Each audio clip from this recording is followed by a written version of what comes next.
What's up, people of the internet? Jacob here, and welcome back to my channel. If you're new here, also welcome. I love all things dual sports, adventure bikes, pretty much everything on two wheels. So if that sounds like something that you're interested in, please like and subscribe. All right, so behind me here, I have my 2022 Aprilia Tuareg 660. I'm doing a quick rock around today of it's all adventure ready for me here in the Pacific Northwest. So if that sounds like something that you're interested in, please like and subscribe and stay tuned. All right, first of all, look at how gorgeous this spot is here near North Bend, Washington. Wow, breathtaking, huh? All right, so the bike here, let's start. Do you see down here, I have the Gamazinken skid plate. This thing is super heavy duty. Now, I will say for most people that are riding adventure bikes and you're only going down maybe a gravel road or something, that stock skid plate is totally fine. But here we like to get into some gnarly stuff, some tree crossings and things. So you definitely want to get a heavy duty skid plate if you're getting into that. As you'll see right there, you have your oil filter right behind your front tire. So that kind of sucks, but they could have did a little bit better job with these welds, but they are beefy. So I don't know, not pretty, but strong. I also have the Hepco and Becker crash bars, as well as the front headlight guard there. So the front headlight guards also kind of ugly, but we threw a rock through one of our BMW GS headlights about a year ago, and these headlights are very expensive on the adventure bikes. I don't know, this is probably $500 to $700 for that headlight. So hey, a $50 or $100 guard to save you a bunch of money, why not? I did put these easy grips on the side. So after my trip from California where I bought this bike back to Seattle, I mean, they're all pretty much, these sides are all scraped up from my pants, you know, rubbing dirt and stuff into the paint. So I went with easy grips. There are cheaper options than the easy grip, but why not go with the best, right? What else do I have here? I have the OEM pannier racks on the side and the top rack. These things are ridiculously expensive.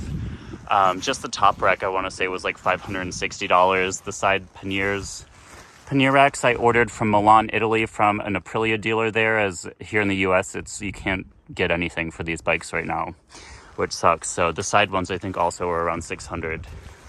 I have double take mirrors on here, as well as Pro Taper bars. So I would say the handlebars that come on the bike are awesome. I love the bend on them. But the day I got home, I took my partner out riding and they laid the bike down, unfortunately. And like most bikes, the handlebars that come on them are like noodles. Once you lay the bike down, they're super bent. So got a set of Pro Taper ADV bars on this bike. Pretty awesome. And then these are the Acerbis X Factory handlebar or brush guards. And they work pretty well. They clip right on there. I did get the Barkbuster VPS handguards for this bike, but with these fatty bars, you have to have like a special little thing for it to connect. And they were all out of stock with those connectors. So I just said, you know, screw it. And I went and bought these, I think they're like $80, $90. So for the bag setup, I went with good old trusty Tusk. All right, so these bags I have the older version of these on our BMW GSs, and they're cheapies. So the ones that we got for the GSs, I want to say they were only $100. These are now like $190, which is still really cheap.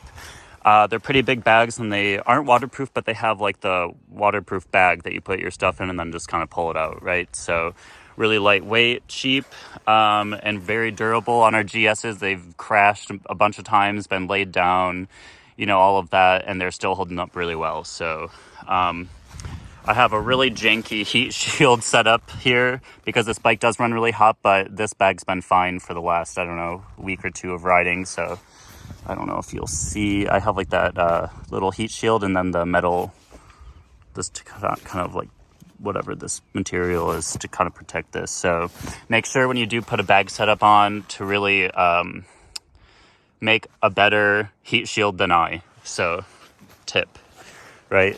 The one thing that I am missing are heated grips. So the heated grip situation, I did try Oxford heated grips as they're much cheaper than the OEM ones, but unfortunately the throttle tube is just a little bit too big for those Oxford heated grips. So I will be going with the overpriced OEM handlebar warmers. I think they're like $300 or over 300, which is crazy. But here in the PNW, it's always cold and wet, so those are definitely must-have. So it does suck. Pretty much none of the new ADV bikes are really coming with center stands. So that's another thing that I did order. I still need to put the center stand on this bike. It's kind of a pain in the ass to do.